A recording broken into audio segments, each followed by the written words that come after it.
Hello, my name is Joshua Keith, and this is theburningcoal.com, a website dedicated to God's glory, His grace, and our response to it. Today, we're going to take a break from what we normally do on our Monday motivations, which lately we've been looking at the Beatitudes and been using those for inspiration for what we want to focus on for the week.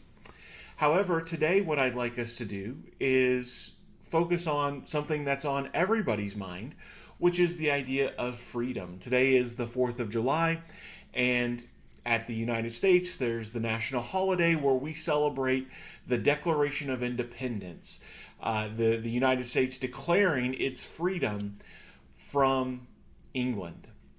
And so, with that being on everybody's mind, I think it's a good time for us to take a look at Galatians chapter 5:13, where Paul talks to us about freedom. He says, "For you were called to freedom, brothers. Only do not use your freedom as an opportunity for the flesh, but through love serve one another."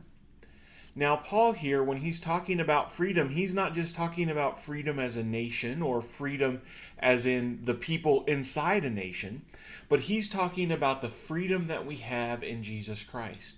The freedom from the Old Testament law, the freedom from the sin that once entangled us.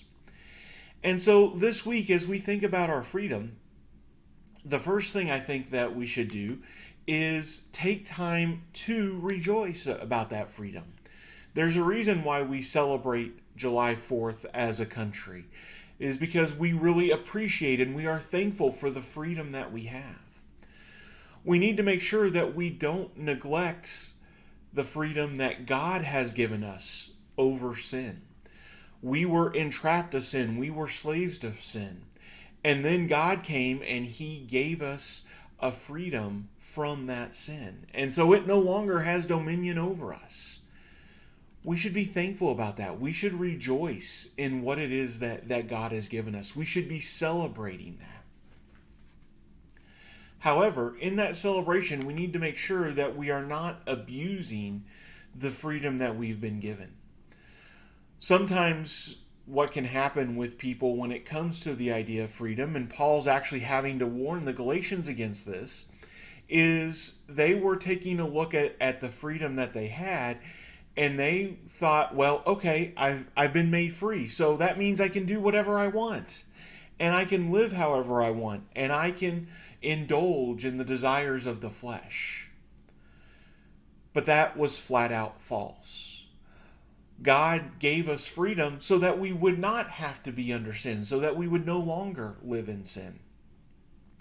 And so if we're going about our day-to-day lives and we're taking a look at this freedom and we're using it as an excuse to continue in sin, we need to understand that God does not approve of that. And that's not something that we can take joy in. That's not something we should be proud of or boast in. But instead, it's something we should be ashamed of, because that's not why God gave us freedom. He gave us freedom so that we would no longer do those things. We also see that we are given freedom so that we are able to serve others.